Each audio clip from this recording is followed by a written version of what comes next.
शेष अमेरिकी सेनेटरों ने 75th स्वतंत्रता दिवस के अवसर पर भारतीयों को बधाई दी।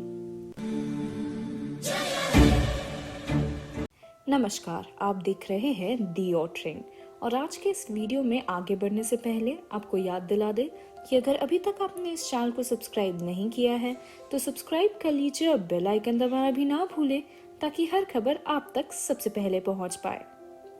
भारत के 1947 में अंग्रेजों से देश की आजादी के उपलक्ष्य में प्रतिवर्ष 15 अगस्त को अपना स्वतंत्रता दिवस मनाया जाता है।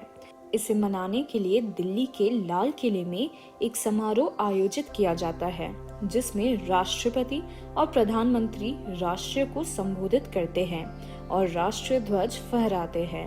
एक सैन्य परेड भी आयोजित की जाती है।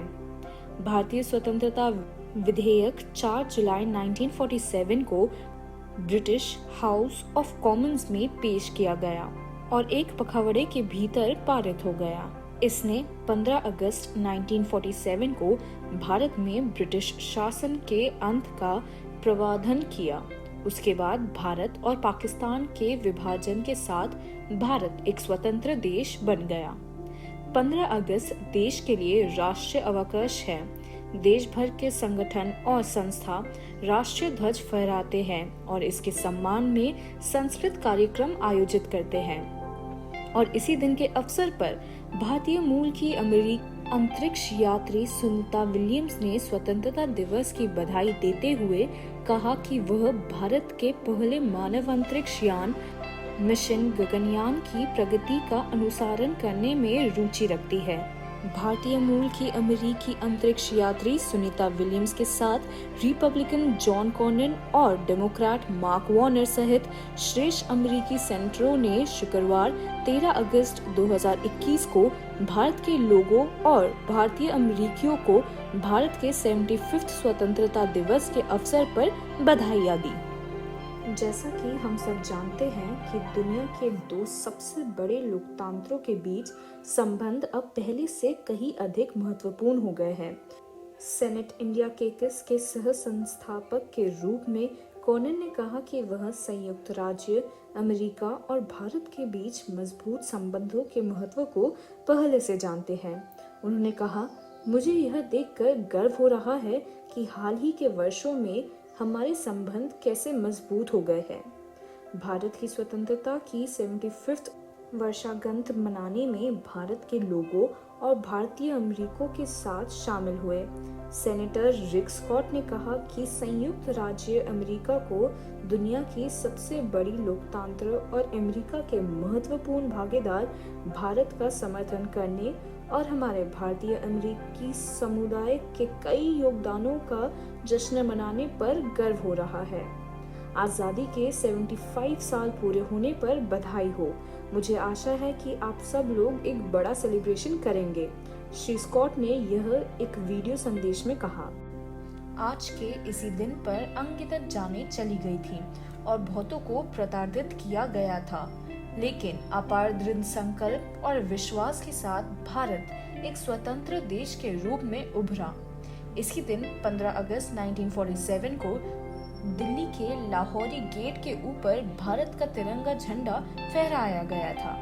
चलिए अब जानते हैं भारत के स्वतंत्रता दिवस से रिलेटेड कुछ रोचक फैक्ट्स। पहला, स्वतंत्रता दिवस पर जवाहरलाल नेहरू के पहले भाषण की पहली लाइन थी, आधे रात के समय जब दुनिया सोती है, भारत जीवन और स्वतंत्रता के लिए जागेगा। दूसरा, रविंद्रनाथ टैगोर ने भारतो भाग्यो विधाता की रचना की, जिसके बाद में जन गण मन नाम दिया गया और भारत की संविधान सभा द्वारा राष्ट्रीय गान के रूप में अपनाया गया था। तीसरा, भारतीय ध्वज केवल कर्नाटक के धारवाड़ में स्थित कर्नाटका खादी ग्रामोद्योग संयुक्त संघ KKGSS से मैन्युफैक्चर और सप्लाई किया जाता है। केवल इसके पास भारतीय राष्ट्रीय ध्वज के निर्माण और आपूर्ति का एकमात्र अधिकार है। चौथा, 2002 से पहले भारत सामान्य नागरिकों को स्वतंत्रता दिवस और गणतंत्र दिवस को छोड़कर राष्ट्रीय ध्वज फहराने की अनुमति नहीं थी। हालांकि 2002 में भारत के सर्वोच्च न्यायालय ने ध्वज संहिता में संशोधन किया और सभी नागरिकों को ध्वज संहिता के अनुसार किसी भी समय पर झंडा फहराने का अधिकार दिया। 5वां, ध्वज संहिता के अनुसार ध्वज को दिन के समय में ही फहराना जाना चाहिए और उसके ऊपर कोई झंडा या कोई अन्य प्रतीकात्मक प्रतिनिधित्व नहीं होना चाहिए। 6वां, भारतीय ध्वज को कभी भी जमीन पर नहीं रखना चाहिए और कभी भी उल्टा नहीं रखना चाहिए। और आखिरी, जब कोई विदेश गमनागमनी व्यक्ति सरकार द्वारा प्रदान की गई कार में यात्रा करता है तो ध्वज को कार के दाहिने ओर फहराया जाना चाहिए, जबकि विदेशी देश का ध्वज बाईं ओर फहराया जाना चाहिए। तो आज के इस वीडियो में इतना ही। अगर आपको यह वीडियो पसंद आया हो तो इसे लाइक और शेयर करना ना भूलें। मिलते हैं अगले वीडियो के साथ, तब तक के लिए देखते रहिए दी ऑट्रिक।